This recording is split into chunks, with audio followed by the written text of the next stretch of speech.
It is not easy when you are a ball full of insecurity, right?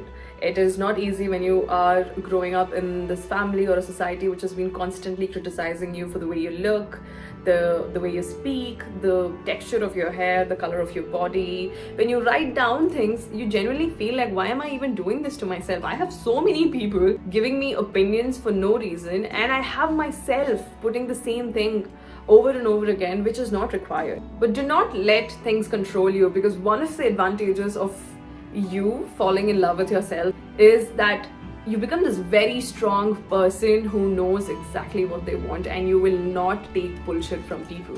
Loving yourself puts you in a position of, oh, you're selfish, or you're full of yourself, you're self-absorbed, and all of these words kind of push you away from actually realizing that self-love is not that, and there's so much more to it and so much more that you have or that you can learn.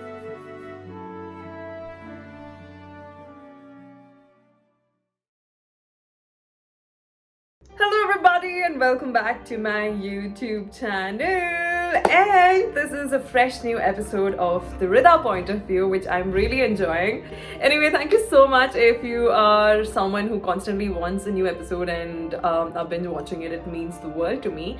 Today's topic is something that's really close to my heart and I feel like you will genuinely relate to it, and let's dive right into it. And if you haven't really watched the other episodes, I will try to put up right here. You can watch them. So we've had some interesting topic to discuss, and here today is one of my most favorite topic, and that is self-love. Oh my goodness, something that I personally relate to big time and learned through the journey. I feel like the whole idea of self-love that I advocate for or even talk about is because I genuinely know that I've cracked the code, and it has happened because of the experiences as well as things that I had to go through my life earlier and what I've learned from them. I'm pretty sure self-love is not something that's been taught to us, right? Loving yourself puts you in a position of, oh, you're selfish, or you're full of yourself, you're self-absorbed, and all of these words kind of push you away from actually realizing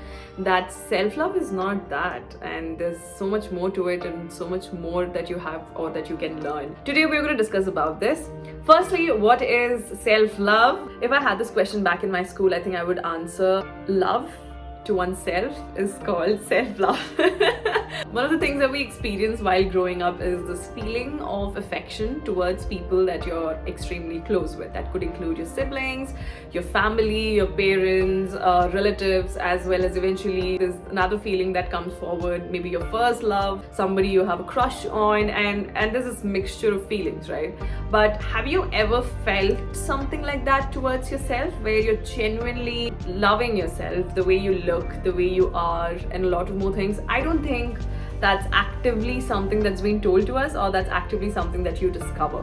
For me, the path of self-love is different. I started exploring this when I started working. I would genuinely put myself first and make sure that I'm fed, I'm doing good, I'm at peace, I'm not struggling with things, and I'm not going to prioritize other people while I'm in pain. That is something that I was very sure of. But I also realized that a lot of people struggle with it. A lot of people just do not really come out of as the best version of themselves, loving themselves and being able to. So I firmly believe that if you are in love with yourself, like full in love with yourself, you understand what you want, you know yourself better, and when you have other people around you, you teach them how to love you. You teach them how you have to be treated and what you like and what you dislike. You do not settle for anything less. That's something that you unlock when you are self-aware and in love with yourself. And also when you're in love with yourself, you have a lot more to give it to other people. You feel happy sharing it with other people around. But it is not easy when you are a ball full of insecurity, right? It is not easy when you are growing up in this family or a society which has been constantly criticizing you for the way you look, the way you speak, the texture of your hair, the color of your body, the weight, your status, your grades. All of this does affect the way you look at yourself, because you start perceiving and looking at yourself the way other people do. But that's what you need to take control of. You need to take control of how other people are going to view you, because if you're going to view yourself as this, oh no, I don't think I can do anything for myself, I'm just this pathetic person who just cannot do good in life, you are projecting the same energy to people around you and they start seeing you the same way. Love, it is going to be hard. Things are not going to go the way you planned, but that does not mean you give up here. You need to know that the only person who will stand with you, no matter what, will be you. And that's one thing you need to be sure of, and that's the person you need to take care of. How do you learn self-love? The way to crack the code is to sit with yourself and understand what is it that's pushing you away from accepting the way you are.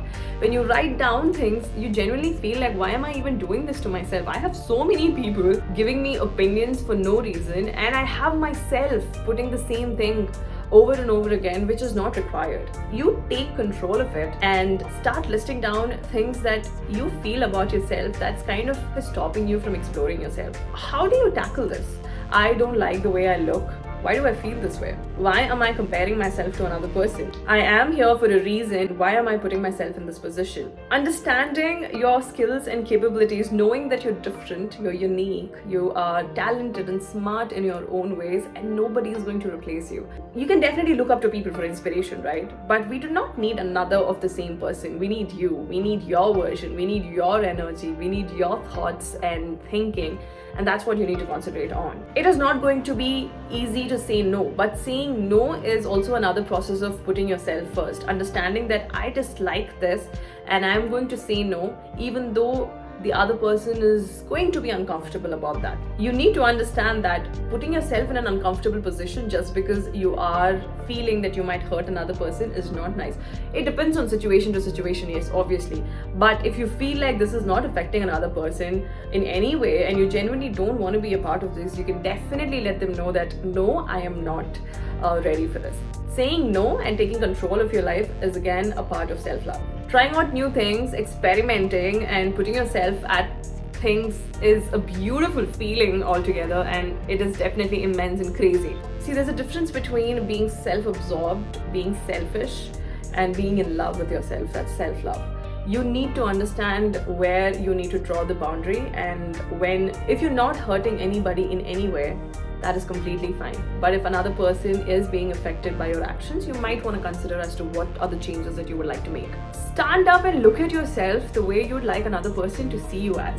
If you're expecting another person to compliment you in that way, why don't you compliment yourself that way? If you want another person to treat you and love you in a certain way, why don't you treat yourself and love yourself as that way? If you want another person to invest time and energy in you, why don't you invest the same time and energy in yourself?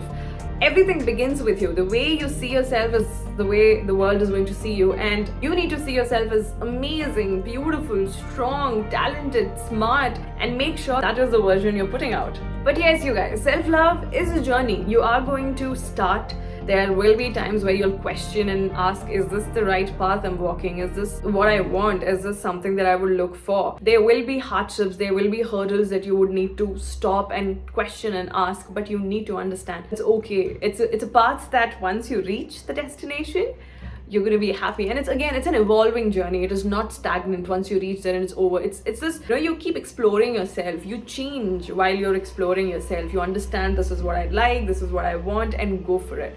But never stop. Loving yourself is beautiful. You deserve to live the kind of life that you want for yourself, and that is completely okay.